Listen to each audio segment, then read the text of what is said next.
Again the headmaster spoke to him.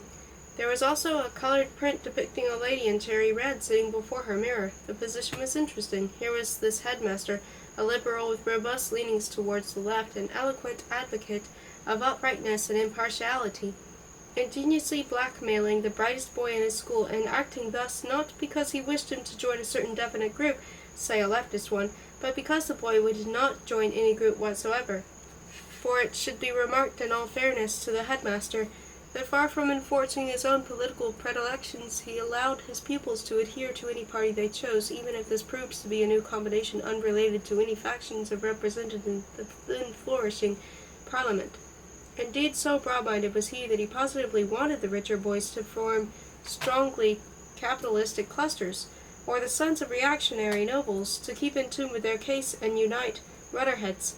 All he asked for was that they follow their social and economic instincts, while the only thing he condemned was the complete absence of such instincts as an individual.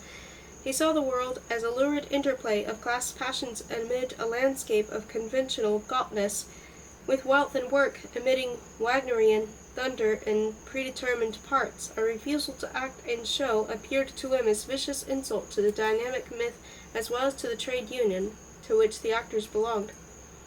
Under these circumstances, he felt justified in pointing out to the teachers that if Adam Krug passed the final examinations with honors, his success would be dialectically unfair in regard to those of Krug's schoolmates who had less brains but were better citizens.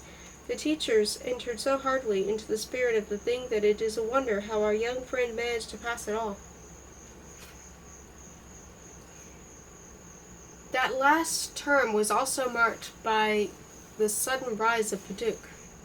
Although he had seemed to be disliked by all, a kind of small court and bodyguard was there to greet him when he gently rose to the surface and gently founded the party of the average man. Every one of his followers had some little defect or black ground of insecurity.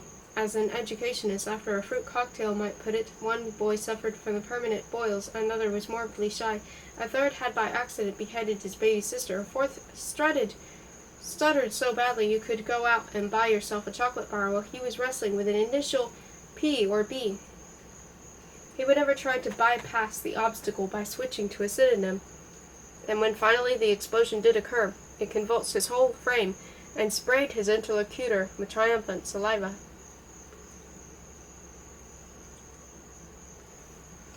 A fifth disciple was a more sophisticated suturer, since the flaw in his speech took the form of an additional syllable coming after the critical word, like a kind of half-hearted echo. Protection was provided by the truculent simian youth, who at 17 could not memorize the multiplication tables, but was able to hold up a chair majestically occupied by yet another disciple, the fattest boy in the school. Nobody had noticed how this rather incongruous little crowd gathered around Paduk, and nobody could understand what exactly had given Paduk the leadership. A couple of years before these events, his father had become acquainted with a Vladimir of pathetic fame. The old iconoclast, as he liked to be called, was at the time steadily slipping into misty senility. With his moist, bright red mouth and his fluffy white whiskers, he had begun to look, if not respectable, at least harmless, and his shrunken body had assumed such gossamery aspect that the matrons of his dingy neighborhood, as they watched him shuffle along in the fluorescent halo of his dotage, felt almost like crooning over him and would buy him cherries and hot raisin cakes and the loud socks he affected. People who had been stirred in their youth by his writings had long forgotten that passionate flow of insidious pamphlets and mistook the shortness of their own memory for the curtailment of his objective existence, so they would frown a quick frown of incredulity if told that Scotoma, the enfant terrible of the 60s, was still alive. Scotoma himself at 85 was inclined to consider this tumultuous past as a preliminary stage far inferior to his present philosophical period, for not unnaturally he saw his decline as a ripening an old hypothesis, and was quite sure that the rambling treatise he had Paduk Senior print would be recognized an immortal achievement.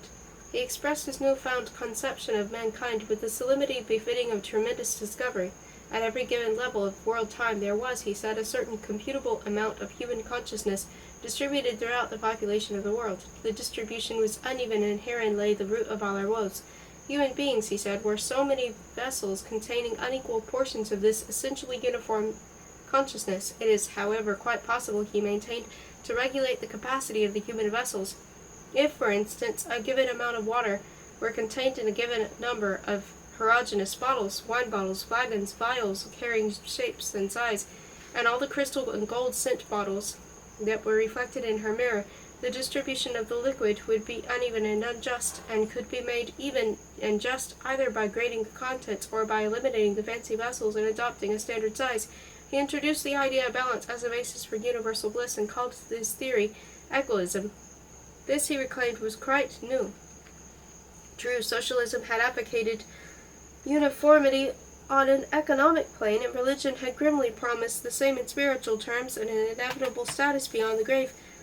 But the economists had not seen that no leveling of wealth could be successfully accomplished, nor indeed was of any really movement, so long as there existed some individuals with more brains or guts than others, and similarly the priest had failed to perceive the futility of this metaphysical promise in relation to those favored ones, men of bizarre genius, big game hunters, these chess players, prodigiously robust and versatile lovers, the radiant woman taking her necklace off after the ball, for whom this world was a paradise in itself, and who would always be 1 point up no matter what happened to everyone in the melting pot of eternity. And even, said Scotoma, if the last became the first and vice versa, imagine the patronizing smile of the ci devant William Shakespeare on seeing a former scribbler of hopelessly bad plays blossom anew as the poet laureate of heaven. It is important to note that while suggesting a remolding of human individuals in conformity with a well-balanced pattern, the author prudently omitted to define both the practical method to be pursued and the kind of person or persons responsible for planning and directing the process. He contented himself with repeating throughout his book that the difference between the proudest intellect and the humblest stupidity depended entirely on the degree of world consciousness condensed in this or that individual.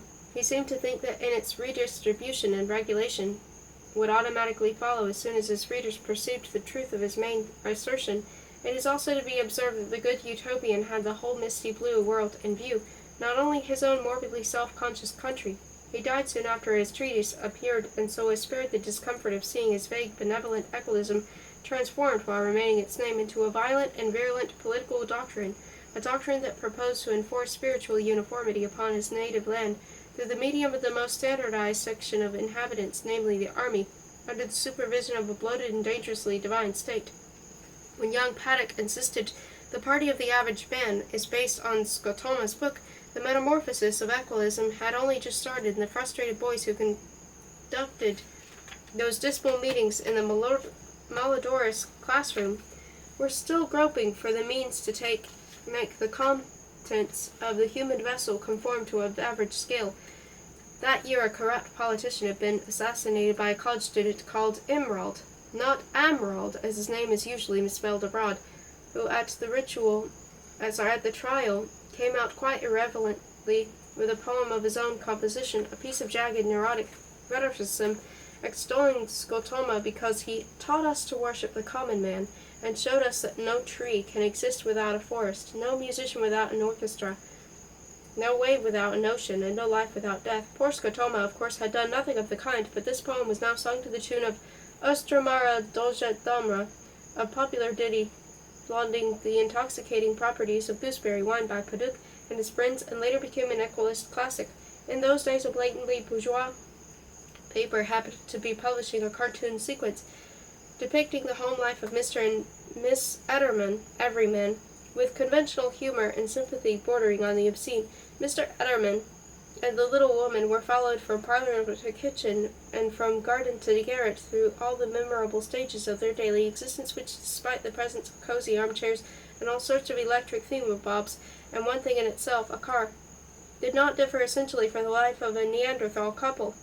Mr. Etterman taking a z-nap on the divan or stealing into the kitchen to sniff with erotic avidity The sizzling stew represented quite unconsciously a living refutation of the individual immortality, since his whole habitus was a dead end, with nothing in it capable or worthy of transcending the mortal condition.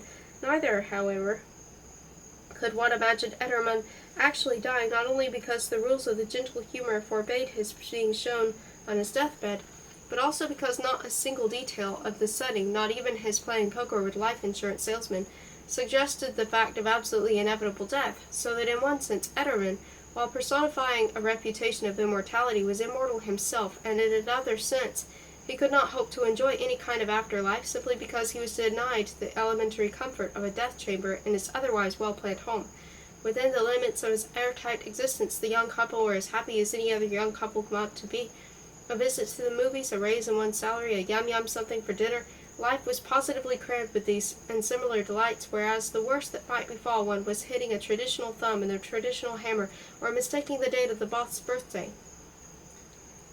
Poster pictures of Etterman showed him smoking the brand that millions smoke. Millions could not be wrong, and every Etterman was supposed to imagine every other Etterman, up to the president of the state who had just replaced Joel Stalin Theodore the Last, returning at the close of that office day to the rich culinary and meager, connubial felicities of the Etterman home. Scotoma, quite apart from the senile divagations of this equilism, and even they implied some kind of drastic change, some kind of dissatisfaction with given conditions, had viewed what he called the petty bourgeois with the wrath of orthodox anarchism, and would have been appalled, just as Emerald, the terrorist, would have been, to know that a group of youths was worshipping equilism in the guise of a cartoon-engendered Mr. Etterman. Scotoma, however, had been the victim of a common delusion. His petty bourgeois existed only as a printed label on an empty filing box. The iconoclast, like most of his kind, relied entirely upon generalizations, and was quite incapable of nothing save the wallpaper in a chance room, or talking intelligently to a child. Actually, with a little perspicacity, one might learn many curious things about Ettermans, things that made them so different from one another that Etterman, except as a cartoonist's transient character, could not be said to exist. All of a sudden transfigured, his eyes narrowly glowing, Mr. Etterman, who we have just seen mildly pottering about the house, locks himself up in the bathroom with his prize, a prize we prefer not to name. Another Etterman, straight from his shabby office, slips into the silence of a great library to gloat over certain old maps of which he will not speak at home. A third Etterman, with a fourth Etterman's wife, anxiously discusses the future of a child she has managed to bear him in secret during the time her husband, now back in his armchair at home, was fighting in a remote jungle land where in his turn he has seen moths the size of a spread fan, the trees at night pulsating rhythmically with countless fireflies. No, the average vessels are not as simple as they appear. It is a conjurer's set, and nobody, not even the enchanter himself, really knows what and how much they hold. Scotoma had never dwelt in his day upon the economic aspect of Etterman. Paduk deliberately copied the Etterman cartoon in his sartorial sense. He wore the tall collar of the celluloid, the famous shirt-sleeve bands, and the expensive footgear, for the only brilliance Mr. Etterman permitted himself was related to parts as far as possible removed from the anatomic center of his being. Glossy shoes, glossy hair, with his father's reluctant consent, the top of Paduk's pale blue cranium was allowed to grow just enough hair to resemble Etterman's beautifully groomed pate, and Etterman's washable cuffs with star-like links were affixed to Paduk's weak wrists, although in later years this mimetic adaptation was no longer consciously pursued, while on the other hand the Etterman strip was eventually discontinued and afterwards seemed quite atypical when looked up at a different period of passion. Paduk never got over this stiff superficial neatness. He was known to endorse the views of a doctor belonging to the Equalist party, who affirmed that if a man kept his clothes scrupulously clean he might and should limit his weekday ablutions to washing nothing but his face, ears, and hands. Throughout all his later adventures, in all places, under all circumstances, in the blurry back rooms of suburban cafes, in the miserable offices where this or that obstinate newspaper of his was concocted, in barracks, in public halls, in forests, and hills where he hid a bunch of barefooted, red-eyed soldiers, and in the palace where, through an incredible whim of a local history, he found himself vested with more power than any national ruler had ever enjoyed, Paduk still retained something of the late Mr. Etterman, a sort of cartoon angularity, a cracked and soiled cellophane wrapper effect, through which nevertheless one could discern a brand new thumbscrew, a bit of rope, a rusty knife, and a specimen of the most sensitive human organs wrenched out together with its blood-clotted roots. In the classroom, where the final examination was being held, young Paduk, his sleek hair resembling a wig too small for a shaven head, sat between Bruin and the ape and a lacquered dummy representing an absentee. Adam Krug, wearing a brown dressing gown, sat directly behind. Somebody on his left asked him to pass a book to the family of his right-hand neighbor, and this he did. The book, he noticed, was in reality a rosewood box shaped and painted to look like a volume of verse, and Krug understood that it contained some secret commentaries that would assist an unprepared student's panic-stricken mind. Krug regretted that he had not opened the box or book while it passed through his hands. The theme to be tackled was an afternoon with Mallarme, an uncle of his mother, but the only part he could remember seemed to be La sanglante dont j'étais un coup ivre. Everybody around was scribbling with jest, and very black fly, which Schimpfer had especially prepared for the occasion by dipping it into India ink, was walking on the shaven part of Paduk's studiously bent head. It left a blot near his pink ear, and a black colon on his shiny white collar. A couple of teachers, his brother-in-law and the teacher of mathematics, were busily arranging a curtained something which would be a demonstration of the next theme to be discussed. They reminded one of stagehands or morticians, but Krug could not see well because of the toad's head. Paduk and all the rest wore on steadily, but Krug's failure was complete, a baffling and hideous disaster, for he had been busy becoming an elderly man instead of learning the simple but now unattainable passages which they, mere boys, had memorized. Smugly, noiselessly, Paduk left his seat to take his paper to the examiner, tripped over the foot that Schimpfer shot out, and through the gap which he left, Krug clearly perceived the outlines of the next theme. It was now quite ready for demonstration, but the curtains were still drawn. Krug found a scrap of clean paper and got ready to write his impressions. The two teachers pulled the curtains apart. Olga was revealed sitting before her mirror and taking off her jewels after the ball, still clad in cherry-red velvet, her strong, gleaming elbows thrown back and lifted like wings. She had begun to unclasp at the back of her neck her dazzling dog collar. He knew it would come off together with her vertebrae, that in fact it was the crystal of her vertebrae, and he experienced an agonizing sense of impropriety at the thought that everybody in the room would observe and take down in writing her inevitable, pitiful, innocent disintegration. There was a flash, a click. With both hands he removed her beautiful head, and not looking at it, carefully, dear, smiling a dim smile of amused recollection. Who could have guessed at the dance that the real jewels were pawned? She placed the beautiful imitation upon the marble ledge of her toilet table. Then he knew that all the rest would come off too, the rings together with the fingers, the bronze slippers with the toes, the breast with the lace that cupped them. His pity and shame reached their climax, and at the ultimate gesture the tall, cold strip-teaser, prowling puma-like up and down the stage with a horrible qualm, Krug awoke.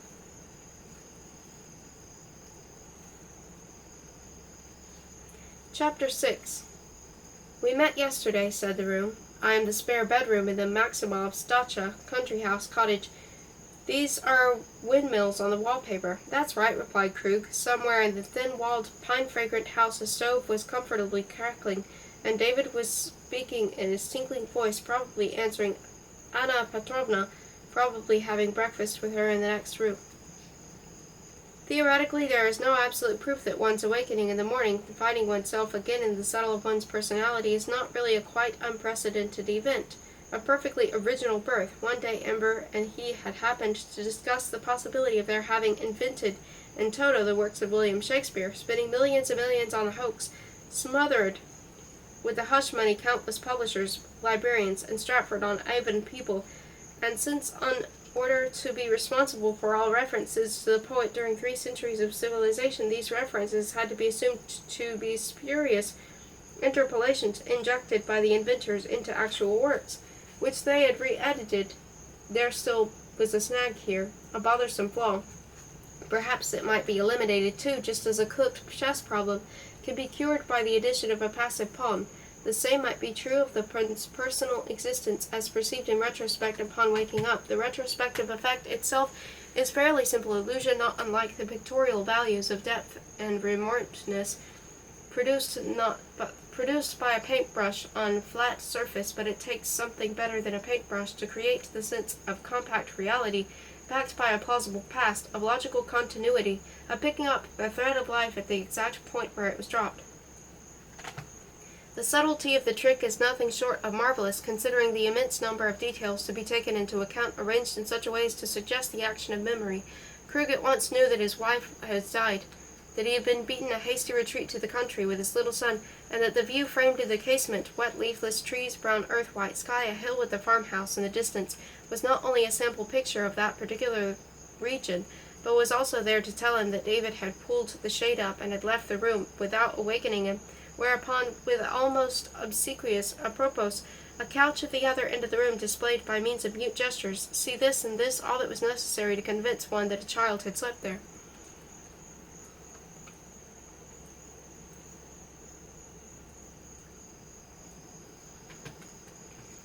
On the morning after her death, her relatives had arrived. The night before, Ember had informed them of her death. Note how smoothly the retrospective machinery works. Everything fits into everything else. They, to switch into a lower past gear, arrived. They invaded Krug's flat. David was finishing his Velvetina. They came in full force. Her sister Viola, Viola's revolting husband, a half-brother of sorts of his wife, two remote female cousins scarcely visible in the mist, and a vague old man whom Krug had never met before, augment the vanity of the elusive depth. Viola had always disliked her sister. They had seldom seen each other during the last 12 years. She wore a heavily botched little veil. It came to the bridge of her freckled nose, no further than that, and behind its black violets one could distinguish a brightness which was both voluptuous and hard. Her blond, bearded husband gently supported her, although actually the solicitude with which the pompous rogue surrounded her sharp elbow only hampered her swift, masterful movements. She soon shook him away. When last seen, he was staring in dignified silence through the window at two black limousines waiting at the curb. A gentleman in black with powdered blue jowls, the representative of the incinerating firm, came to say that it was high time to start. Meanwhile, Krug had escaped with David by the back door. Carrying a suitcase still wet from Claudina's tears, he led the child to the nearest trolley stop, and in company with a band of sleepy soldiers who were going on their barracks, arrived at a railway station. Before he was allowed to board the train for the Lakes, a governmental agent examined his papers and the balls of David's eyes. The Lakes Hotel turned out to be closed, and after they had wandered around for a while, a jovial postman in his yellow automobile took them and Ember's letter to the Maximovs. This completes the reconstruction. The common bathroom in a friendly house is its only hospitable section, especially when the water runs at first tepid and then stone cold. A long silvery hair was embedded in the cake of a cheap almond soap. Toilet paper, difficult to get lady, and was replaced by bits of newspaper impaled on a hook. At the bottom of the bowl, a safety razor blade envelope with Dr. S. Freud's face and signature floated. If I stay for a week, he thought, this alien wood will be gradually tamed and purified by the repeated contact with my wary flesh. He rinsed the bath gingerly. The rubber tube of the spraying affair came off the tap with a plop. Two clean towels hung on the rope together with some black stockings that had been, or would be, washed. A bottle of mineral oil half full and a gray cardboard cylinder, which had been the kernel of a toilet paper roll, stood side by side on a shelf. The shelf also held two popular novels, Blonde Roses and All Quiet on the Dawn. David's toothbrush gave him a smile of recognition. He dropped his shaving soap on the floor, and there was silvery hair sticking to it when he picked it up. In the dining room, Maximov was alone. The portly old gentleman slipped a marker into his book, stood up with a general jerk, and vigorously shook hands with Krug, as if a night's sleep had been a long and hazardous journey. "How did you rest?" "Как почивали?" he asked, and then with a worried frown, lessened the temperature of the coffee pot under his cockcombed cozy. His shiny pink face was clean-shaven like that of an actor. Old-fashioned smile, a tassellated skull-cap protected his perfectly bald head. He wore a warm jacket with toggles. "I recommend this," he said, pointing with his fifth finger. "I find it is the only cheese of its kind that does not clog the bowels." He was one of those persons who one loves not because of some lustrous streak of talent. This retired businessman was possessed none, but because every moment spent with them fits exactly the gauge of one's life. There are friendships like circuses, waterfalls, libraries. There are others comparable to old dressing gowns. You found nothing especially attractive about Maximov's mind if you took it apart. His ideas were conservative, his taste undistinguished, but somehow or other these dull components formed a wonderfully comfortable and harmonious whole. No subtlety of thought tainted his honesty. He was as reliable as iron and oak, and when Krug mentioned once that the word loyalty phonetically and visually reminded him of a golden fork lying in the sun on a smooth spread of pale yellow silk, Maximov replied somewhat stiffly that, to him, loyalty was limited to its dictionary denotation. Common sense with him was saved from smug vulgarity by a delicate emotional undercurrent, and the somewhat bare and birdless symmetry of his branching principles was ever so slightly disturbed by a moist wind blowing from regions which he naively thought did not exist. The misfortunes of others worried him more than did his own troubles, and he had been an old sea captain. He would have dutifully gone down with his ship rather than plumply, apologetically, into the last lifeboat. At the present moment he was bracing himself to give a piece of his mind to Krug, and was praying for time by talking politics. "The milkmen," he said, "told me this morning that posters have been put up all over the village inviting the population to celebrate spontaneously the restoration of complete order. A plan of conduct is suggested. We are supposed to collect in our usual holiday haunts, in cafes, in clubs, in the halls of our corporations, and sing communal songs in praise of the government. Directors of civic bolognas have been elected for every district. One wonders, of course, what people who cannot sing and who do not belong in any corporation are expected to do." "I dreamed of him," said Krug. "Apparently this is the only way that my old schoolmate can hope to associate with me nowadays. I understand you are not particularly fond of each other at school." "Well, that needs analyzing. I certainly loathed him. But on the question is, was it mutual? I remember one queer incident. The lights went out suddenly, short circuit or something. Does happen sometimes. Try that jam. Your son thought highly of it. I was in the classroom reading," continued Krug. "Goodness knows why it was in the evening. The toad had slipped in and was fumbling in his desk. He kept candy there. It was then that the lights went out. I leaned back, waiting in perfect darkness. Suddenly I felt something wet and soft on the back of my hand. The kiss of the toad. He managed to bolt before I could catch him." "Pretty sentimental, I should say," remarked Maximov. "And loathsome," added Krug. He buttered a bun and proceeded to recount the details of the meeting at the president's house. Maximov sat down too, and pondered for a moment, then pounced across the table at a basket with Knuckerbrod, bumped it down near Krug's plate, and said, "I want to tell you something. When you hear it, you may be cross and call me a meddler. But I shall risk incurring your displeasure, because the matter is really much too serious, and I do not mind whether you growl or not. Ja sobstveno Shara Kotel. I should have broached the subject yesterday, but Anna thought you were too tired. It would be rash to postpone this talk any longer." "Go ahead," said Krug, taking a bite and bending forward as the jam was about to drip. "I perfectly understand your refusal to deal with these people. I should have acted likewise, I guess. They will make another attempt at getting to you to sign things, and you will refuse again. The point is settled." "Most definitely," said Krug. "Good. Now, since this point is settled, it follows that something else is settled too, namely your position under the new regime. It takes on a peculiar aspect, and which I wish to point out is that you do not seem to realize the danger of this aspect. In other words, as soon as Equalists lose hope of obtaining your cooperation, they will arrest you." "Nonsense," said Krug. "Precisely. Let us call this hypothetical occurrence an utterly nonsensical thing, but the utterly nonsensical is a natural and logical part of Paduc's rule. You have to take this into consideration, my friend. You have to prepare some kind of defense, no matter how unlikely the danger may seem." "You're unta."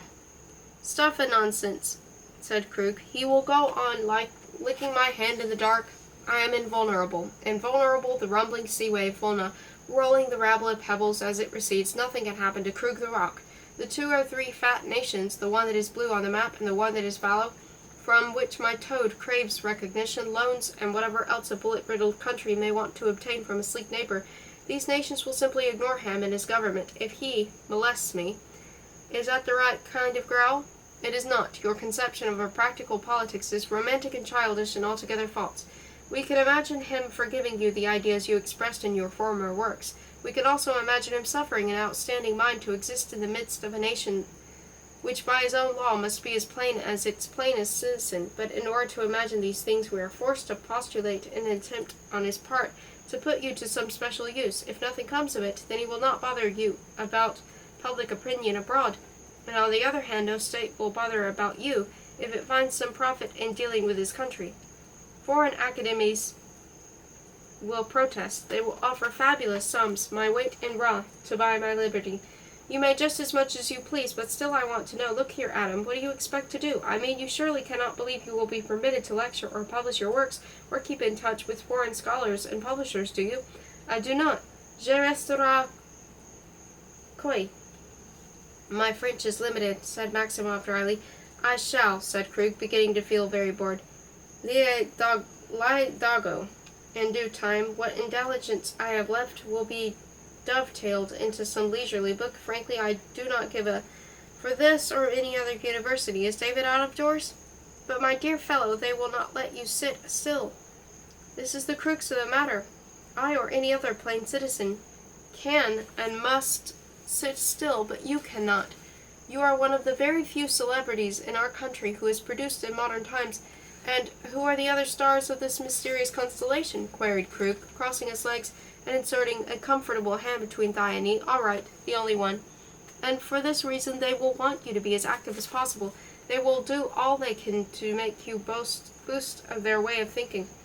The style, the begonia, brilliancy will be yours, of course. The Duke will be satisfied with merely arranging the program, and I shall remain deaf and dumb. Really, my dear fellow, this is all journalism on your part. I want to be left alone. Alone is the wrong word, cried Maximov, flushing. You are not alone, you have a child. Come, come, said Krug, let us please. We shall not, I warned you, and I would ignore your invitation.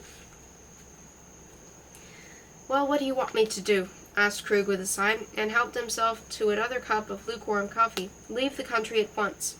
The stove crackled gently when a square clock with 2 cornflowers painted on its white wooden face and no glass rapped out seconds in pica type. The window attempted a smile. A faint infusion of sunshine spread over the distant hill and brought out with a kind of pointless distinction the little farm and its 3 pine trees on the opposite slope, which seemed to move forward and then retreat again as the wan sun swooned. I do not see the necessity of leaving right now, said Krug. If they pester me too persistently, I probably shall, but for the present, the only move I care to make is to rook my king to the long side. Maximov got up and then sat down in another chair. I see it is going to be quite difficult to make you realize your position. Please, Adam, use your wits. Neither today nor tomorrow nor at any time will Paduk allow you to go to abroad. But today you can escape, as Burentz and Marbel and others have escaped. Tomorrow it will be impossible, and frontiers are being stitched up more and more closely. There will be not a single interstice left by the time you make up your mind. Well, why then don't you escape yourself? Grunted Krug. My position is somewhat different, answered Maximov quietly, and what is more, you know it. Anna and I are too old, and besides I am perfectly type of average man and present no danger whatever to the government. You are as healthy as a bull, and everything about you is criminal. Even if I thought it wise to leave the country, I should not have the faintest idea how to manage the business. Go to Turok. He knows. He will put you in touch with the necessary people. It will cost you a good deal of money, but you can afford it. I do not know how it is done, but I know it can and has been done. Think of the peace in a civilized country, of the possibilities to work, of the schooling available for your child. Under your present circumstances, he checked himself. After an exceedingly awkward supper the night before, he had told himself he would not refer again to the subject, which the strange widower seemed so stoically to avoid.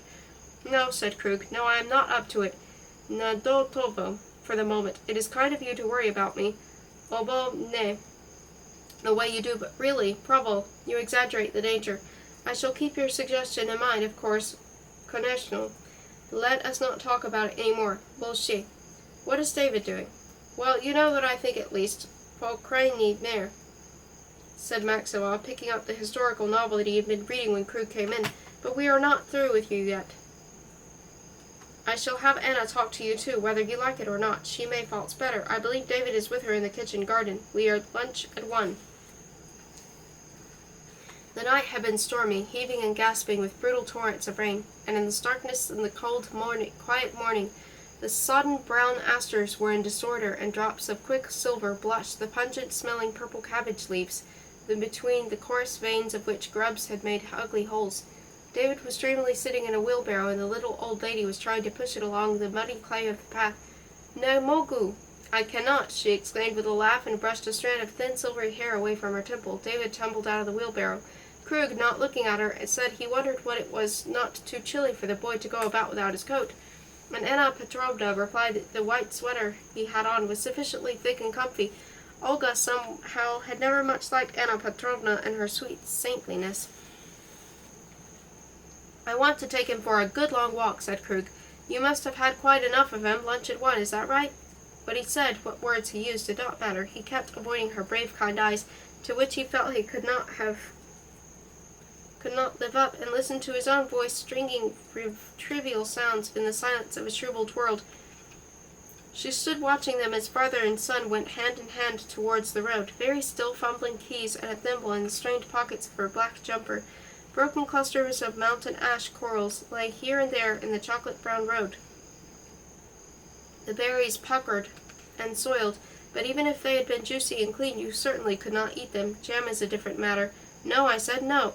To taste is the same as to eat." Some of the maples in the silent damp wood through which the road wandered retained their painted leaves, but the birches were quite naked. David slipped, and had great presence of mind, prolonged the slide as to have the pleasure of sitting down on the sticky earth. Get up, but he was sitting there for another moment, looking up with the sham stupefaction and laughing eyes. His hair was moist and hot. Get up, surely this is a dream, thought Krug. The silence, the deep ridicule of late autumn, miles away from home. Why are we here, of all places? A sickly sun again attempted to enliven the white sky. For a second or two, a couple of wavering shadows, K a ghost and D ghost, marching on shadowy stilts, copied the human gait, and then faded out. "An empty bottle. If you like," he said, "you can pick up that scotomic bottle and throw it hard at the trunk of the tree. It will explode with a beautiful bang," but it fell intact into the rusty waves of the bracken, and he had to wade in after it himself because the place was much too damp for the wrong pair of shoes David was wearing. Try again. It refused to break. All right, I shall do it myself. There was a post with a sign, "Hunting prohibited." Against this he hurled the green vodka bottle violently. He was a big, heavy man. David backed. The bottle burst like a star. Presently they emerged into an open country. Who was that, idly sitting on a fence? He wore long boots and a peaked cap, but did not look like a peasant. He smiled and said, "Good morning, Professor." "Good morning to you," answered Krug, without stopping, possibly one of the people who supplied the Maximovs with game and berries. The dachas on the right-hand side of the road were mostly deserted. Here and there, however, some remnants of vacational life still persisted. In front of one of the porch, a black trunk with brass knobs, a couple of bundles, and a helpless-looking bicycle with swaddled pedals sat, and lay, awaiting some means of transportation, and a child in town clothes was rocking for the last time in some doleful swing between the boles of 2 pine trees that had seen better days. A little further, 2 elderly women with tear-stained faces were engaged in burying a mercifully killed dog, together with the old croquet ball that had bore the signs of its gray young teeth. In yet another garden, a white-bearded Walt Whitman-esque man, wearing a Jaeger suit, was seated before an easel, and although the time was 11:15 of a nondescript morning, a cindery red-barred sunset sprawled on his canvas, and he was painting in the trees and various other details which on the day before advancing dusk had prevented him from completing. On a bench in a pine grove, on the left of a straight-backed girl, was rapidly speaking, "Retaliation, bombs, cowards.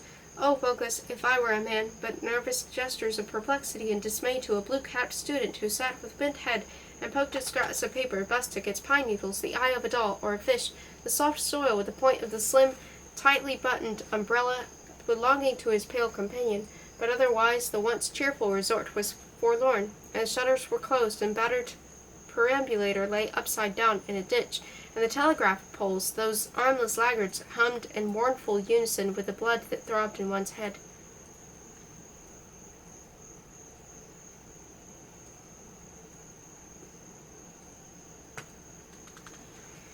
The road dipped slightly, and then the village appeared, with a misty wilderness on the one side and Lake Muller on the other.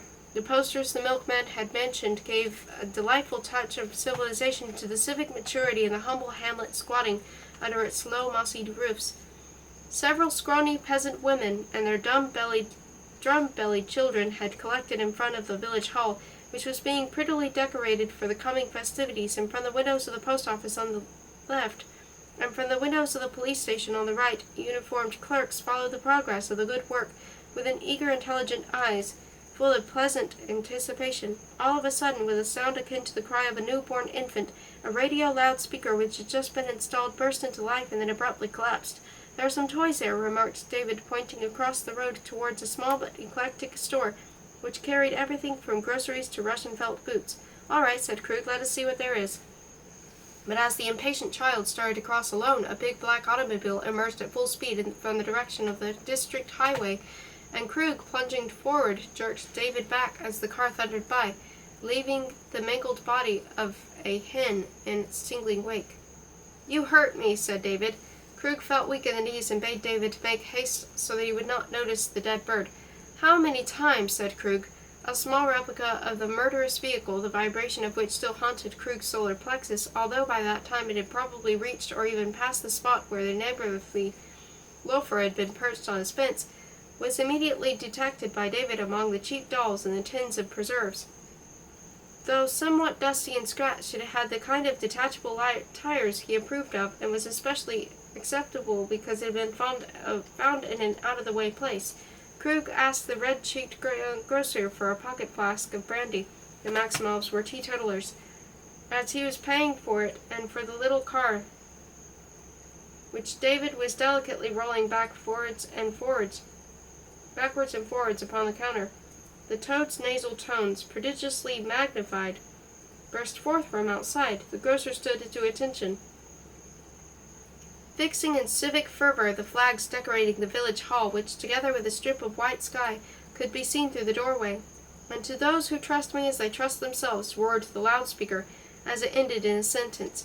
The clatter of applause that followed was presumably interrupted by the gesture of the orator's hand. "From now on," continued the tremendously swollen Tyrannosaurus, "the way to total joy lies open. You will attain it, brothers, by dint of ardent intercourse with one another, by being happy boys in a whispering dormitory, by adjusting ideas and emotions to those of a harmonious majority. You will attain it, citizens, by weeding out all such arrogant notions as the community does not and should not share. You will attain it, adolescents, by letting your person dissolve in the virile oneness of the state. Then and only then will the goal be reached. Your groping individualities will become interchangeable, and instead of crouching in the prison cell of an illegal ego, the naked soul will be in contact with that of every other man in this land. Nay, more, each of you will be able to make his abode in the elastic inner self of any other citizen, and to flutter from one to another until you know not whether you are Peter or John. So closely locked will you be in the embrace of the state, so gladly will you be crum. The speech disintegrated in a succession of cackles. There was a kind of stunned silence. Evidently the village radio was not yet in perfect working order.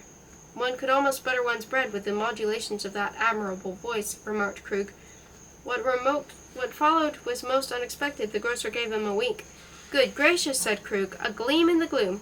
But the wink contained a specific injunction. Krug turned. An Echoist soldier was standing right behind him.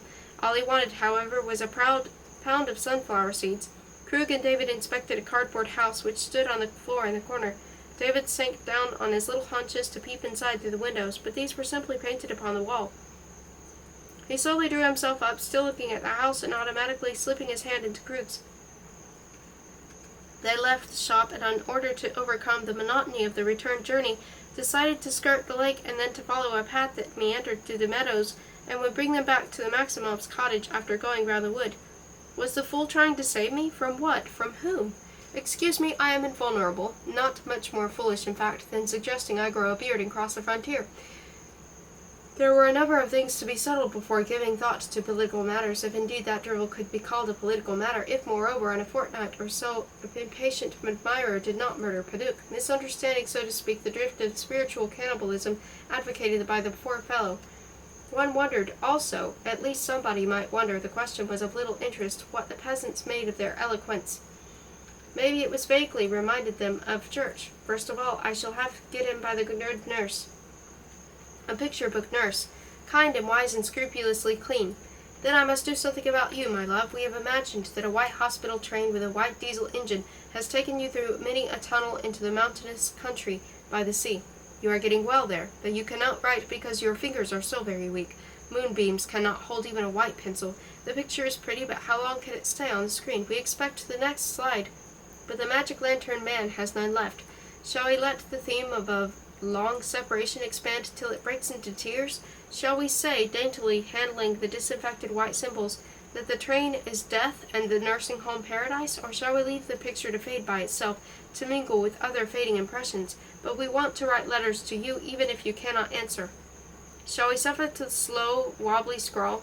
We can manage our name and 2 or 3 words of greeting to work its conscientious and unnecessary way across a postcard which will never be mailed? Are not these problems so hard to solve because my own mind is not made up yet in regard to your death? My intelligence does not accept the transformation of physical discontinuity in the permanent continuity of a non-physical element escaping the obvious law, nor can it accept the inanity of accumulating incalculable treasures of thought and sensation, and thought behind thought, and sensation behind sensation, and lose them all at once and forever in a fit of black nausea, followed by infinite nothingness." Unquote. "See if you can climb on top of that stone. I don't think you can." David trotted across a dead meadow towards a boulder shaped like a sheep, left behind some careless glacier. The brandy was bad, but would serve. He had suddenly recalled a summer day when they had walked through these very fields on the company of a tall black-haired girl with thick lips and a downy arms who he had courted just before he met Olga. "Yes, I am looking splendid. Now try to get down." But of course David could not. Krug walked up to the boulder and tenderly removed him, the little body. They sat for a while on a lamb boulder nearby and contemplated an endless freight train puffing beyond the fields towards the station near the lake. A crow ponderously flapped by, the slow swish-swish of its wings making the rotting grassland and the colorless sky seem even sadder than they actually were. "You will lose it that way. Better let me put it into my pocket." Presently they started moving again, and David was curious to know how far they would walk to yet. Only a little way. They followed the edge of the forest and then turned into a very muddy road which led them to what was for the moment home. A cart was standing in front of the cottage. The old white horse looked at them across his shoulder. On the threshold of the porch 2 people were sitting side by side. The farmer who lived on the hill and his wife who did the housework for the Maximovs. "They are gone," said the farmer. "I hope they did not go out to meet us on the road because we came by another way. Go in, David, and wash your hands." "No," said the farmer, "they are quite gone. They have been taken away in a police car." At this point his wife became very voluble. She had just come down from the hill when she saw the soldiers leading the aged couple away. She had been afraid to come near. Her wages had not been paid since October. She would take, she said, all the jars of jam in the house. Krug went in. The table was laid for 4. David wanted to have his toy, which he hoped his father had lost. A piece of raw meat was lying on the kitchen table. Krug sat down. The farmer had also come in and was stroking his grizzled chin. "Could you drive us to the station?" asked Krug after a while. "I might get into trouble," said the farmer. "Oh, come, I offer you more than the police will ever pay you for whatever you do for them." "You are not the police and so cannot bribe me," replied the honest and meticulous old father. "You mean you refuse?" The farmer was silent. "Well," said Krug, getting to his feet, "I am afraid I shall have to insist. The child is tired. I do not intend to carry him in the bag." "How much was it again?" asked the farmer. Krug put on his glasses and opened his wallet. "You will stop at the police station on the way," he added. The toothbrushes and pajamas were quickly packed. David accepted the sudden departure with perfect equanimity, but suggested eating something first. The kind woman got him some biscuits and an apple. A fine rain had set in. David's hat could not be found, and Krug gave him his own broad-brimmed black one, but David kept taking it off because it covered his ears, and he wanted to hear the sloshing hoofs, the creaking wheels. As they were passing the spot where 2 hours before a man with heavy mustache and twinkling eyes had been sitting on a rustic fence, Krug noticed that now instead of the man there were but a couple of rudobruski, or ruddocks, a small bird allied to the robin, and that a square of cardboard had been nailed to the fence. It bore a rough inscription in ink already somewhat affected by the drizzle, "Bon voyage." To this Krug drew the attention of the driver, who, without turning his head, remarked that there are many inexplicable things happening nowadays, a euphemism for new regime, and that it was better not to study current phenomena too closely. David tugged at his father's sleeve and wanted to know what it was all about. Krug explained that they were discussing the strange ways of people who arranged picnics in dreary November. "I had better drive you straight on, folks, or you might miss the 140, said the farmer tentatively, but Krug made him pull up at the brick house where the local police had had their headquarters. Krug got out and entered an office room, where a bewhiskered old man, his uniform unbuttoned at the neck, was sipping tea from a blue saucer and blowing upon it between sips. He said he knew nothing about the business. It was, he said, the city guard and not his department. which had made the arrest. He could only presume that they had been taken to some prison in town as political offenders. He suggested that Krug stop playing the busybody and thank the stars for not having been in the house when the arrest took place. Krug said on the contrary, he intended to be doing everything in his power to find out why two aged and respectable persons who had lived quietly in the country for a number of years and had no connection whatever with the police officer interrupting him, said that the best a professor could do, if Krug was a professor, would be to keep his mouth shut and leave the village. Again the saucer was lifted to the bearded lips. Two young members of the force hovered around and stared at Krug.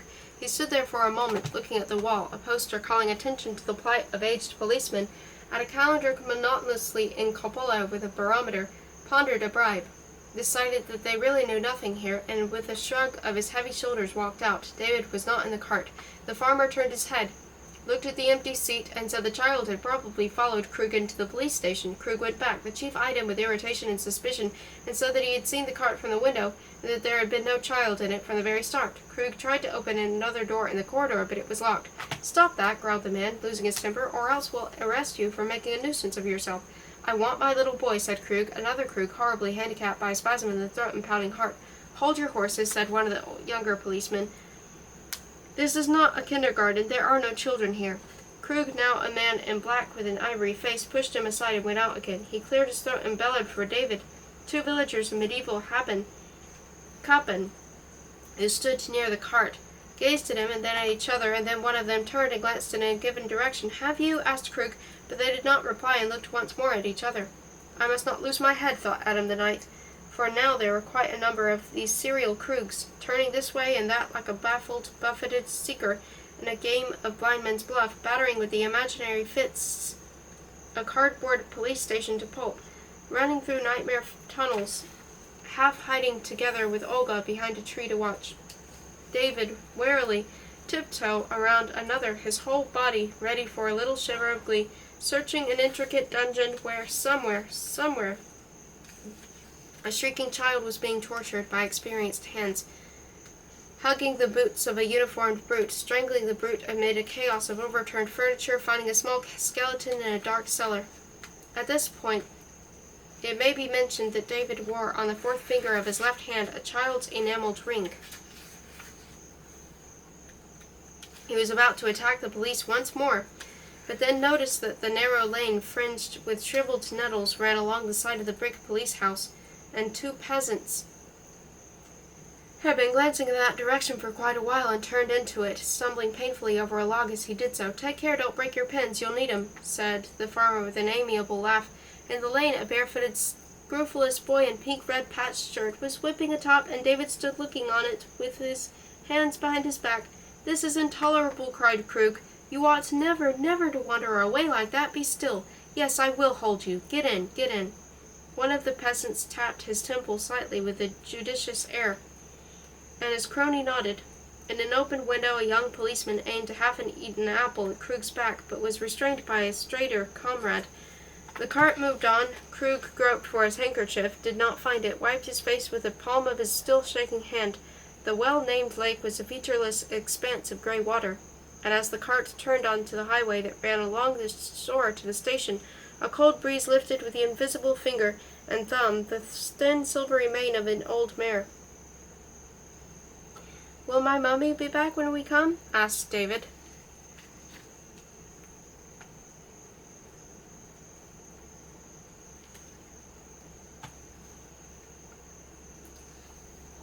Chapter 7.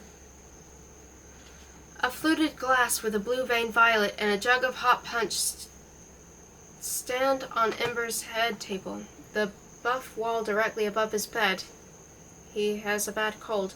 Bears a sequence of 3 engravings. Number 1 represents a 16th century gentleman in the act of handing a book to a humble fellow who holds a spear and a bay-crowned hat in his left hand. Note the sinistral detail. Why? That is the question, as Monsieur Hamas once remarked, quoting Le Journal d'Hier, a question which is answered in a wooden voice by the portrait on the title page of the first folio. Note also the legend, "Ink, a drug." Somebody's idle pencil.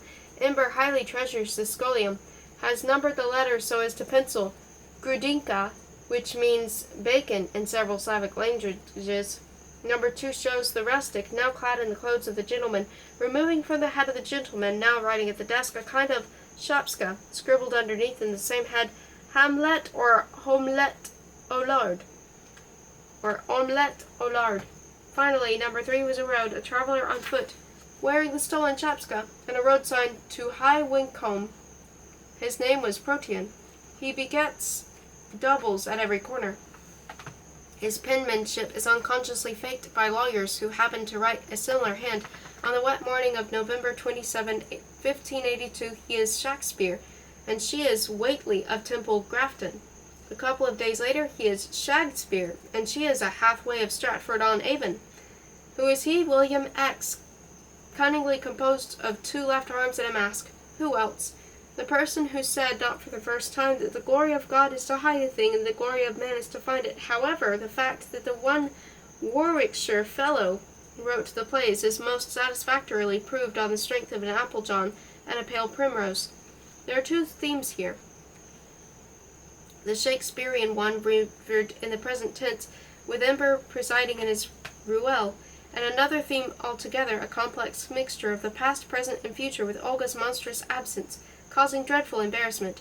This is, their first meeting since she died. Krug will not speak of her, will not even inquire about her ashes, and Ember, who feels the shame of death too, does not know what to say. Had he been able to move about freely, he might have embraced his fat friend in silence, a miserable defeat in the case of philosophers and poets accustomed to believe that words are superior to deeds. But this is not feasible in one of the 2 lies in bed. Krug, semi-intentionally, keeps out of reach. He is a difficult person. Describe the bedroom. Allude to Ember's bright brown eyes, hot punch and a touch of fever, his strong, shining, blue-veined nose and bracelet on his hairy wrist. Say something. Ask about David. Relate the horror of those rehearsals. David is also laid up with a cold. Ist auch bitterklebt. But that is not why he had to come back.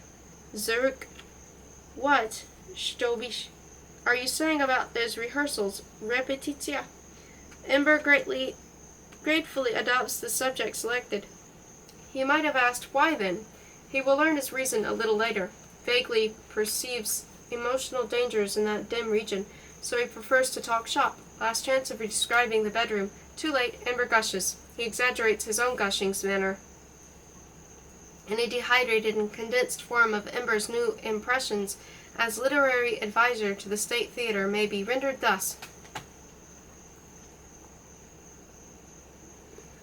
The 2 best Hamlets we had, indeed the only respectable ones, have both left the country in disguise and are now said to be fiercely intriguing in Paris after having almost murdered each other en route. None of the youngsters we have interviewed are any good, though 1 or 2 have at least the full habit of body required for the part. For reasons I shall presently make clear, Ulrich and Fortinbras have acquired a tremendous ascendancy over the rest of the cast, the Queen with child.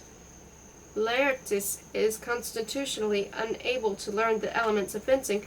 I have lost all interest in the staging of the thing, as I am helpless to change the grotesque course it has taken. My sole poor object now is to have the players adopt my own translation instead of the abominable one to which they are used.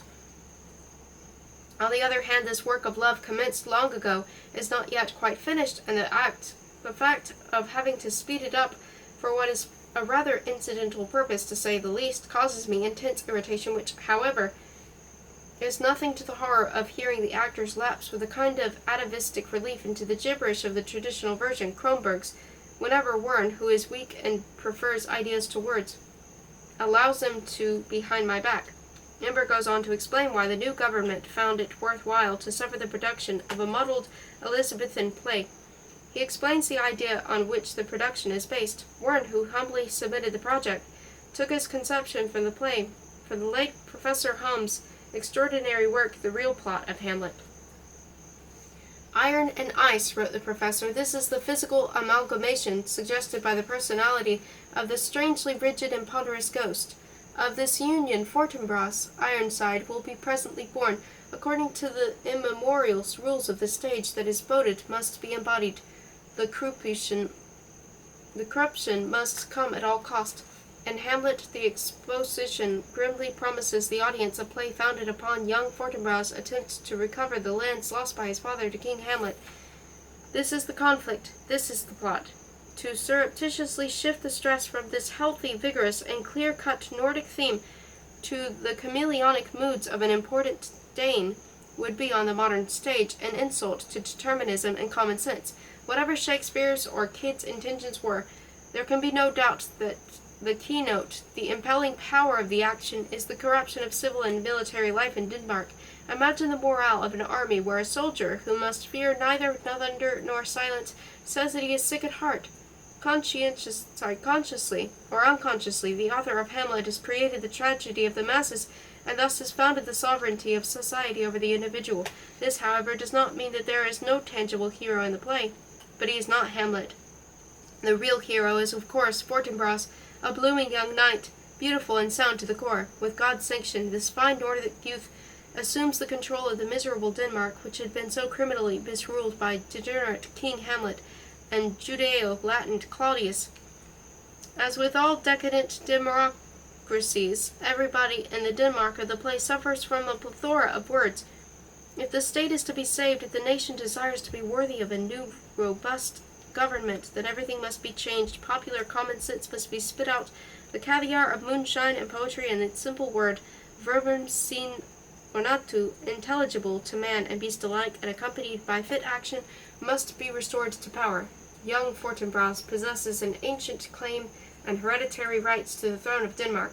Some dark deed of violence or injustice, some base trick on the part of degenerate feudalism, some Masonic maneuver engendered by the shulks of high finance has dispossessed his family of their just claims, and the shadow of this crime keeps hanging in the dark background until, with the closing scene, the idea of mass justice impresses upon the whole play its scowl of historic significance.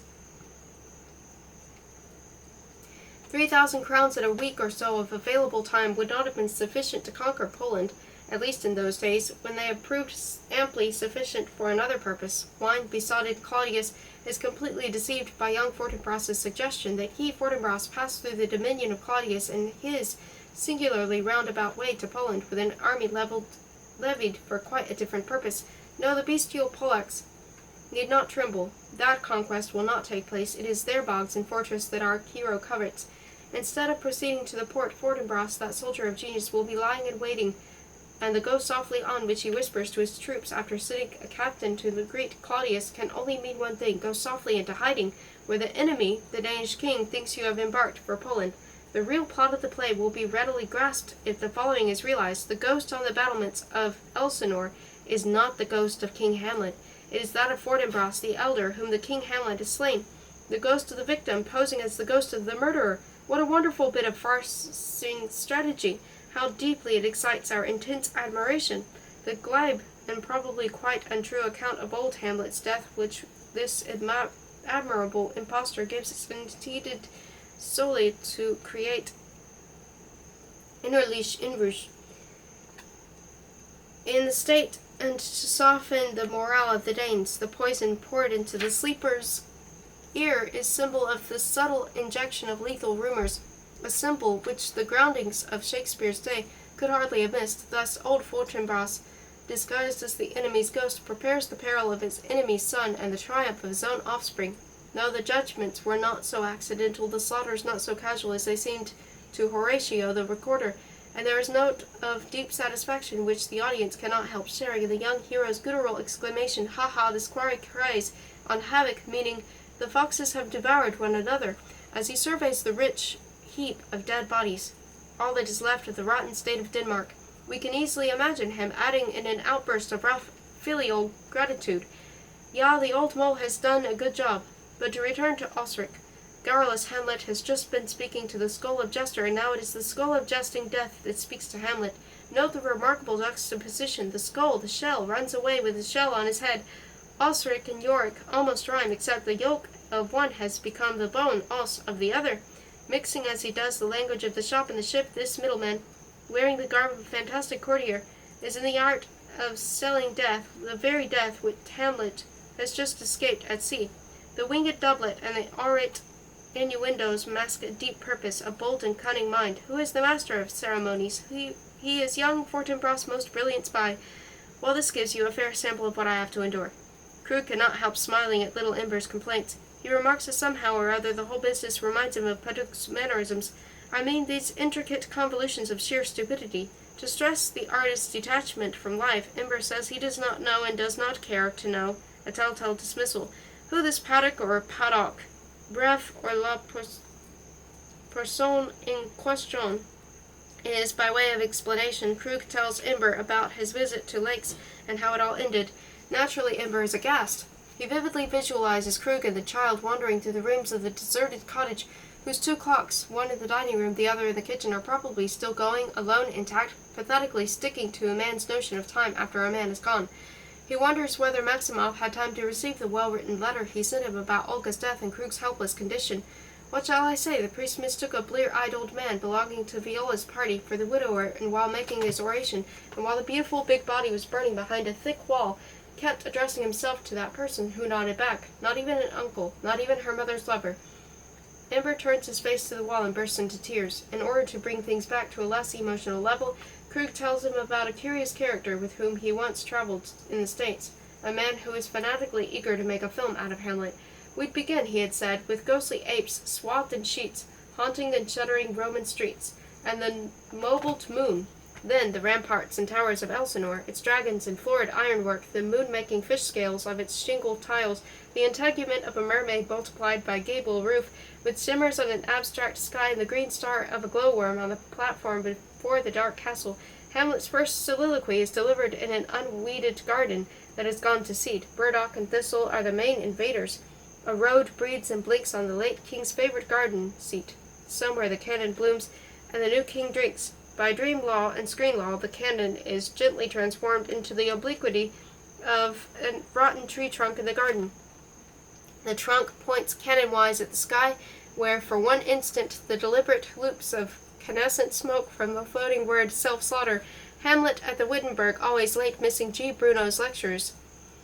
Never using a watch, relying on Horatio's timepiece, which is slow, saying he will be on the battlements between 11 and 12, turning up after midnight. The moonlight following on tiptoe, the ghost is in complete steel, a gleam now settling on the rounded pauldron, now stealing along the chases. We shall also see Hamlet dragging the dead ratman from under the arras and along the floor and up the winding stairs, stow him away in an obscure passage, with some weird light effects anon.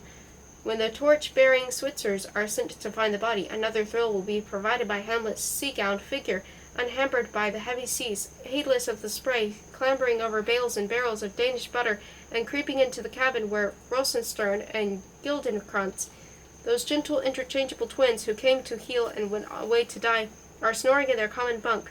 A sagebrush country and a leopard-spotted hills sped past the window of the men's lounge.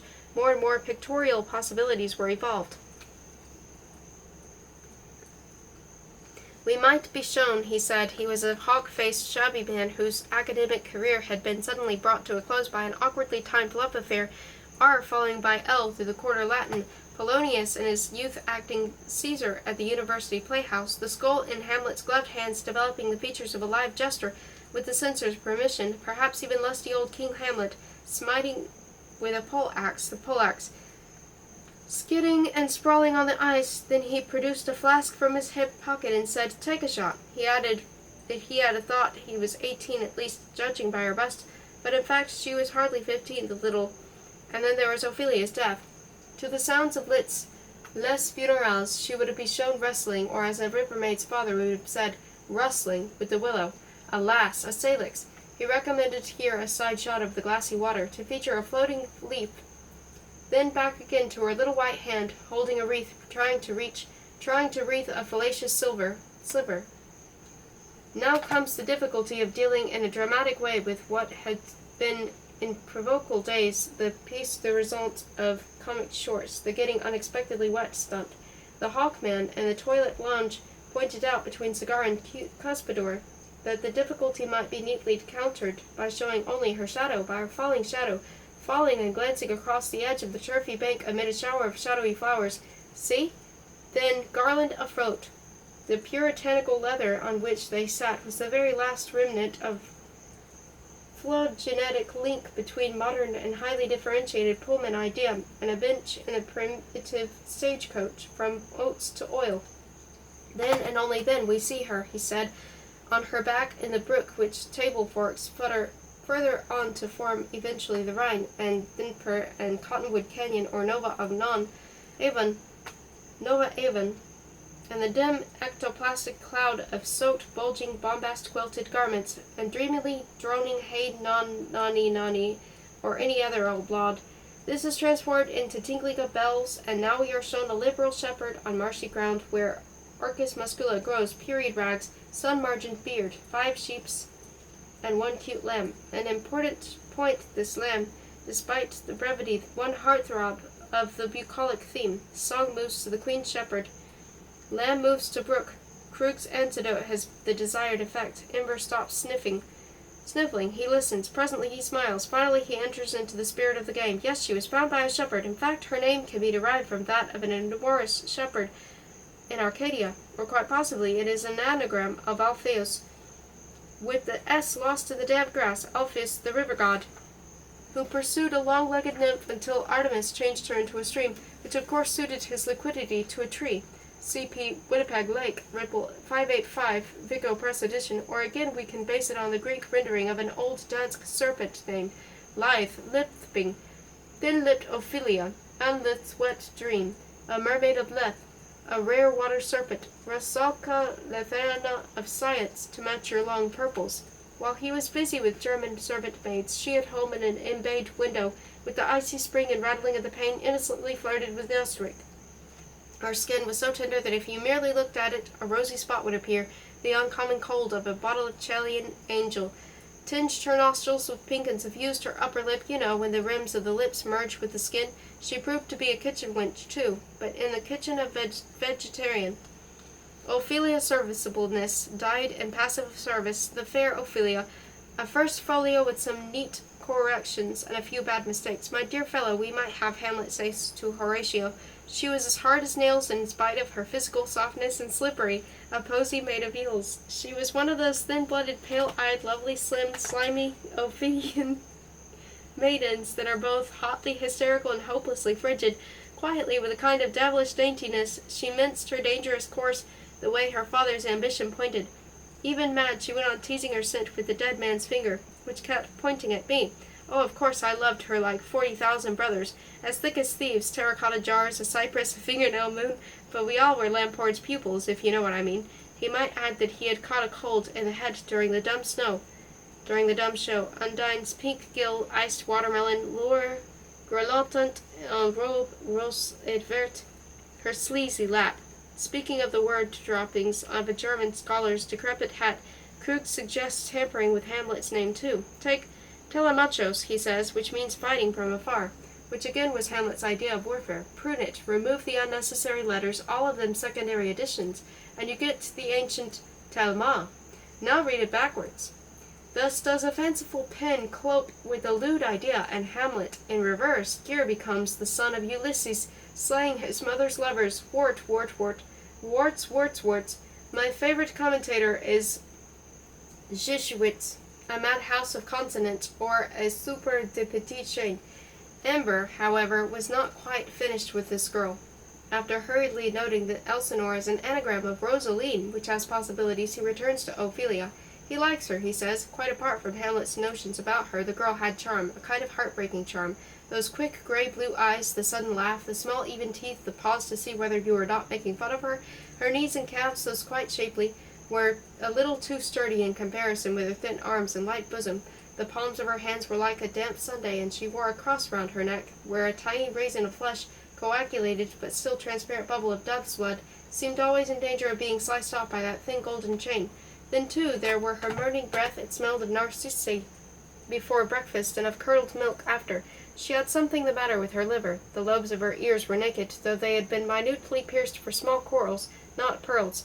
The combination of all these details, her sharp elbows, very fair hair, tight glossy cheekbones, and the ghost of a blonde fluff, most delicately bristly to the eye at the corners of her mouth, reminded him, says Ember, remembering his childhood, of a certain anemic Estonian housemaid, whose pathetically parted poor little breast palely dangled in her blouse when she went low, very low, to pull on him for his striped socks. Here Ember suddenly raises his voice to a petulant scream of distress. He says that instead of his authentic Ophelia, the impossible Gloria Bellhouse, hopelessly plump, with a mouth like the Ace of Hearts, has been selected for the part. He is especially incensed at the greenhouse carnations and lilies that the management gives her to play with in the mad scene. She and the producer, like Goethe, imagine Ophelia in the guise of a canned peach. Her whole being floats in sweet, ripe passion, says Johann Wolfgang, juror, poet, nov, dram, and Phil. Oh, horrible. Or her father. We all know him and love him, don't we? And it would be so simple to have him right. Polynosius, Pantaleonius,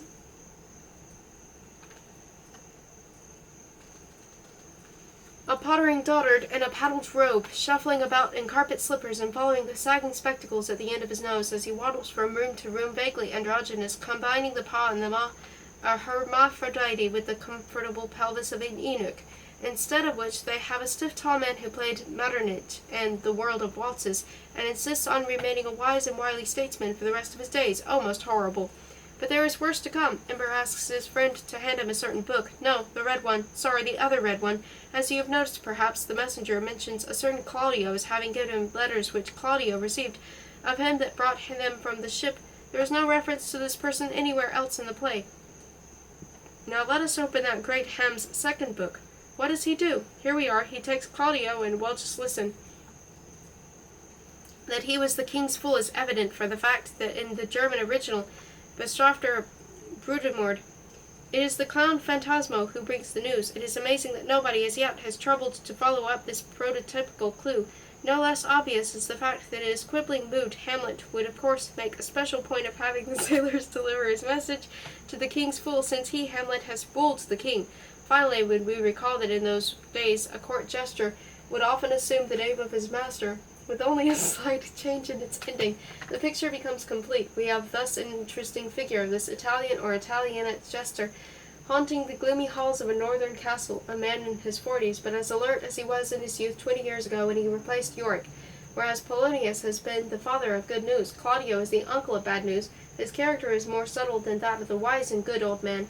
He is afraid to confront the king directly with the message with which his nimble fingers and prying eye have already acquainted themselves. He knows that he cannot very well come to king and tell him, "Your beer is sour," with a quibble on beer, meaning your beer is soured, is soured, to soar, to pull, to twitch off, so that with superb cunning invents a stratagem which speaks more for his intelligence than for his moral courage.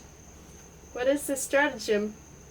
It is far deeper than anything poor Yorick could ever have devised. While the sailors hurry away to such abodes of pleasure as the long-yearned for port can provide, Claudio, the dark-eyed schemer, neatly refolds a dangerous letter and casually hands it to another messenger, the messenger of the play, who innocently takes it to the king. But enough of this. Let us hear Ember's rendering of some famous lines. Ubit ne ubit, vot est person. Vto bud edler, v resume serpiern, ogneprashi estreli slova roca, or as in Frenchman might have it, La Georgere je non, voici la vraie problème. Est il plus noble en soi de supporter, quand même et la dards, et de la vue d'un accablant destin. Yes, I am still jesting. We now come to the real thing. Tam nad rojam rostit naklobna eva, vevod iavaria listev sedinu, girlandi fantastiske shviv, ish etik listev shprime shup romashek, krapivi lutikov. Over yon brook there grows aslant a willow, showing in the water the hoariness of its leaves. Having tressed fantastic garlands of these leaves, with a sprinkling of daisies, nettles, coral flowers, you see I have to choose my commentators, or this difficult passage. Ne dermate the vi sudar, sto volt eto, the song about the wounded deer. Da les prev le shape da dvi kamchai rojna Kurieżnik, Beszmek, Mogli, Bajkol, Fortuna, Żadala, Bajnie, Turku,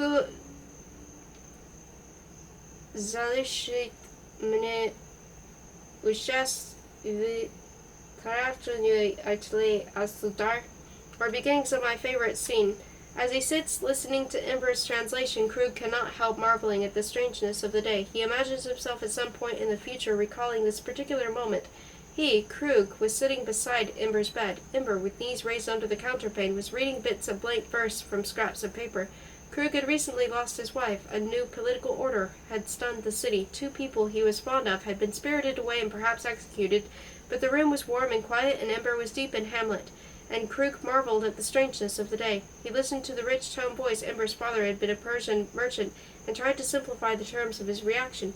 Nature had once produced an Englishman whose domed head had been a hive of words, a man who had only to breathe on any particle of his stupendous vocabulary and how that particle live and expand and throw out tremendous tentacles until it became a complex image with a pulsating brain and correlated limbs. 3 centuries later, another man in another country was trying to render these rhymes and metaphors in a different tongue. This process entailed a prodigious amount of labor, for the necessary of which no real reason could be given. It was as if someone, having seen a certain oak tree, further call individual T, growing in a certain land and casting its own unique shadow on the green and brown ground, had proceeded to erect in his garden a prodigiously intricate piece of machinery which in itself was unlike that or any other tree, as the translator's inspiration and language were unlike those of the original author, but which, by means of ingenious combinations of parts, light effects, breeze-engendered engines, would, when completed, cast a shadow exactly similar to that individual T, with the same outline changing in the same manner, with the same double and single spots of suns rippling in the same position at the same hour of the day. From a practical point of view, such a waste of time and material, those headaches, those midnight triumphs, and that turnout to the disasters of the sober light of the morning, was almost criminally absurd, since the greatest masterpiece of imitation presupposed a voluntary limitation of thought and submission to another man's genius. Could this suicidal limitation and submission be compensated by the miracle of adaptive tactics, by the 1,000 devices of shadowgraphy, by the keen pleasure that the weaver of words and their witness experienced at every new while in the wrap or the warp, or was it, taken all in all, but an exaggerated and spiritualized replica of Paduc's writing machine? "Do you like it? Do you accept it?" asked Amber anxiously. "I think it is wonderful," said Krug, frowning. He got up and paced the room. "Some lines need oiling," he continued, "and I do not like the color of Dawn's coat. I see russet in a less leathery, less proletarian way. But you may be right, the whole thing is really quite wonderful." He went to the window as he spoke, unconsciously peering into the yard, a deep well of light and shade, for curiously enough it was some time in the afternoon and not in the middle of the night. "I am so pleased," said Ember. "Of course there are lots of little things to be changed. I think I shall stick to La Dorade Cap." "Some of his puns," said Krug. "Hello, that's queer." He had become aware of the yard. 2 organ grinders were standing there, a few paces from each other, neither of them playing. In fact, both looked depressed and self-conscious. Several heavy-chinned urchins with zigzag profiles, one little chap holding a toy cart by a string, gaped at them quietly. "Never in my life," said Krug, "have I seen 2 organ grinders in the same backyard at the same time." "Nor have I," admitted Ember. "I shall now proceed to show you. I wonder what has happened," said Krug. "They look most uncomfortable, and they do not or cannot play." "Perhaps one of them butted into the other's beat," suggested Ember, sorting out a fresh set of papers. "Perhaps," said Krug. "And perhaps each is afraid that the other will plunge into some competitive music as soon as one of them starts to play." "Perhaps," said Krug. "All the same, it is a very singular picture. An organ grinder is the very emblem of oneness. But here we have an absurd duality. They do not play, but they glance upwards." "I shall now proceed," said Ember, "to read you. I know of only one other profession," said Krug, "that has that upward movement of the eyeballs, and that is our clergy." "Well, Adam, sit down and listen. Or am I boring you?" "Oh, nonsense," said Krug, going back to his chair. "I was only trying to think what exactly was wrong. The children seems also perplexed by their silence. There is something familiar about the whole thing, something I cannot quite disentangle. A certain line of thought." "The chief difficulty that assails the translator of the following passage," said Ember, licking his fat lips after a draught of punch and readjusting his back to the large pillow. "The chief difficulty," the remote sound of the doorbell interrupted him. "Are you expecting someone?" asked Krug. "Nobody in particular. Maybe some of those other fellows who come to see whether I am dead. They will be disappointed." The footfalls of the valet passed down the corridor, then returned. "Gentleman and lady to see you, sir," he said. "Curse them," said Ember. "Could you, Adam?" "Yes, of course," said Krug. "Shall I tell him you are asleep?" "And unshaven," said Ember, "and anxious to go on with my reading." A handsome lady in a dove-grey tailor-made suit and a gentleman with a glossy red tulip in the buttonhole of his cutaway coat stood side by side in the hall. "We," began the gentleman, fumbling in his left trouser pocket and accompanying this gesture with a kind of wriggle, as if he had a touch of cramp or were uncomfortably clothed. "Mr. Ember is in bed with a cold," said Krug, "and he asked me." The gentleman bowed. "I understand perfectly, but this," his free hand proffered a card, "will tell you my name and standing. I have my orders, as you see. Prompt submission to them tore me away from my very private duties as host. I, too, was giving a party, and no doubt Mr. Ember, if that is his name, will act as promptly as I did. This is my secretary, in fact something more than a secretary." "Oh, come, Gustav," said the lady, nudging him. "Surely Professor Krug is not interested in our relations." "Our relations," said Gustav, looking at her with an expression of fond facetiousness on his aristocratic face. "Say that again. It sounded lovely." She lowered her thick eyelashes and pouted. "I did not mean what you mean, you bad boy. The professor will think Gott weiß was." "It sounded," pursued Gustav tenderly, "like the rhythmic springs of certain blue couch in a certain guest room." "All right, it is sure not to happen again if you go on being so nasty." "Now she is cross with us," sighed Gustav, turning to Krug. "Beware of women, as Shakespeare says. Well, I have to perform my sad duty. Lead me to the patient, Professor." "One moment," said Krug. "If you are not actors, if this is not some famous hoax—" "Oh, I know what you are going to say," purred Gustav. "This element of gracious living strikes you as queer, does it not? One is accustomed to consider such things in terms of sordid brutality and gloom, rifle butts, rough soldiers, muddy boots, und so weiter. But headquarters knew that Mr. Ember was an artist, a poet, a sensitive soul, and it was thought that something a little dainty and uncommon in the way of art rests, an atmosphere of high life, flowers, the perfume of feminine beauty might sweeten the ordeal. Please notice that I am wearing civilian clothes, whimsical perhaps, I grant you, but then imagine his feelings if my uncouth assistant," the thumb of his free hand pointed in the direction of the stairs, "crashed in and started to rip up the furniture." "Show the professor that big ugly thing you carry about in your pocket, Gustav." "Say that again." "I mean your pistol, of course," said the lady stiffly. "I see," said Gustav. "I misunderstood you, but we shall go into that later. You need not mind her, Professor. She is apt to exaggerate. There's really nothing special about this weapon. A humdrum official article, number 184682, of which you can see dozens any time." "I think I have had enough of this," said Krug. "I do not believe in pistols, and, well, no matter. You can put it back. All I want to know is, do you intend to take him away right now?" "Yep," said Gustav. "I shall find some way to complain about these monstrous intrusions," rumbled Krug. "It cannot go on like this. They were a perfectly harmless old couple, both in rather indifferent health. You shall certainly regret it." "It has just occurred to me," remarked Gustav to his fair companion, as they moved through the flat in Krug's wake, "that the colonel had one schnapps too many when we left him, so that I doubt whether your little sister will be quite the same by the time we get back." "I thought that story he told about the two sailors in the bar book, a kind of pie with the hole in the middle for melted butter, most entertaining," said the lady. "You must tell it to Mr. Ember. He is a writer and might put it into his next book." "Well, for that matter, your own pretty mouth," began Gustav, but they had reached the bedroom door, and the lady modestly remained behind while Gustav, again thrusting a fumbling hand into his trouser pocket, jerkily went in after Krug. The valet was in the act of removing a mida, small table with incrustations, from the bedside. Ember was inspecting his uvula in a hand mirror.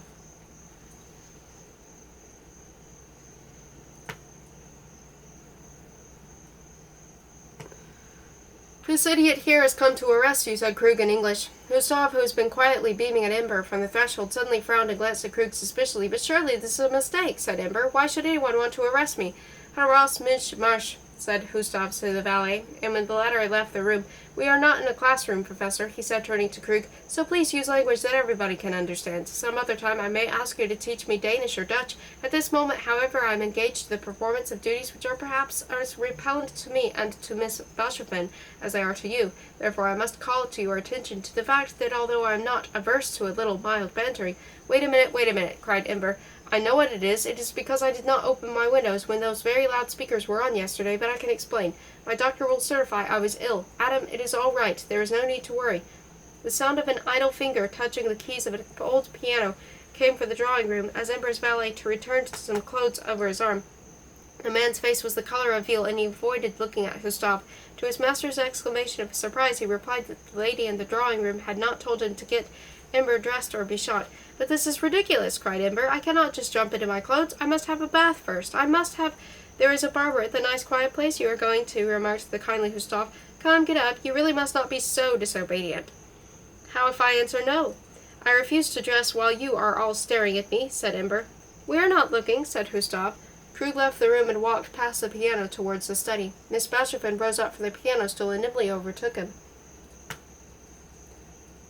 "Ich will etwas sagen." "I want to say something," she said, and dropped her light hand upon his sleeve. "Just now, when we were talking, I had the impression you thought Gustave and I were rather absurd young people. But that is only the way he has, you know, always making me wits, jokes, teasing me, and really I am not the sort of girl you may think I am. These odds and ends," said Krug, touching a shelf near which he was passing, "have no special value, but he treasures them. And if you have slipped on a little porcelain owl, which I do not see, into your bag— Professor, we are not thieves," she said very quietly, and he must have had a heart of stone who would not have felt ashamed of his evil thought as she stood there, a narrow-hipped blonde, with a pair of symmetrical breasts moistly heaving among the frills of her white silk blouse. He reached the telephone and dialed Hedron's number. Hedron was not at home. He talked to Hedron's sister. Then he discovered that he had been sitting on Gustave's hat. The girl came towards him again and opened her white bag to show him that she had not purloined anything of real or sentimental value. "And you may search me, too," she said defiantly, unbuttoning her jacket, "provided you do not tickle me," added the doubly innocent, perspiring German girl. He went back to the bedroom. Near the window, Gustave was turning the pages of an encyclopedia in search of exciting words, beginning with M and V. Ember stood half-dressed and yellow tie in his hand. "Et voilà, et me voici," he said with an infantile little whine in his voice. "Un pauvre bohème qu'entre en prison. Oh, don't want to go at all. Adam, isn't there anything that can be done? Think up something, please. Je suis souffrant. Je suis in détresse. I shall confess that I had been preparing a coup d'état if they start torturing me." The valet, whose name was or had been Ivan, his teeth chattering, his eyes half closed, helped his poor master into his coat. "May I come in now?" queried Miss Bastrop with a kind of musical coyness, and slowly she sauntered in, rolling her hips. "Open your eyes wide, Mr. Ember," exclaimed Gustave. "I want you to admire the lady who has consented to grace your home." "You are incorrigible," murmured Miss Bastrop with a slinting smile. "Sit down, dear, on the bed. Sit down, Mr. Ember. Sit down, Professor. A moment of silence. Poetry and philosophy must brood, while beauty and strength— Your apartment is nicely heated, Mr. Ember."